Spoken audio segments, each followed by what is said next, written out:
அம்மா வீட்டில் வந்து பார்த்திங்கன்னா நம்ம சாப்பிட்ற மாதிரி டிஃபன் மார்னிங் அண்ட் நைட்டுக்கு வந்து டிஃபன்லாம் கிடையாது.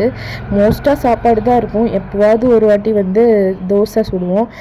வீக்லி த்ரைஸ் அந்த மாதிரி தான் இருக்குமே. இல்லைனா ஒரு நாள் சம்டைம்ஸ் வந்து வீக்லி ஒரு டைம் தான் வந்து தோசை சாப்பிட்ற மாதிரி இருக்கும். அம்மாவுக்கும் மாவு அரைச்சி வைக்கிற பழக்கம்லாம் கிடையாது.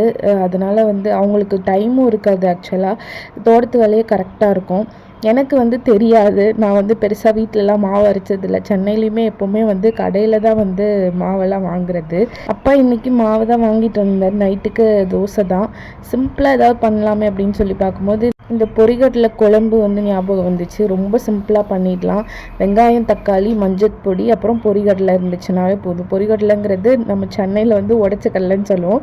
ஆனால் ஊர் சைடில் பொரிகடலை அப்படின்னு தான் சொல்லுவோம். அண்ட் இதில் காரத்துக்கு பச்சை மிளகாய் மட்டும் சேர்த்தா போதும். வெங்காயம், தக்காளி, பச்சை மிளகாய் எண்ணெயில் வதக்கி அது கூட நல்லா பொரிகடலையே மிக்ஸி ஜாரில் பொடி பண்ணி சேர்த்து நல்லா கொதிக்க விட்டோன்னா அது குழம்பு ரெடி.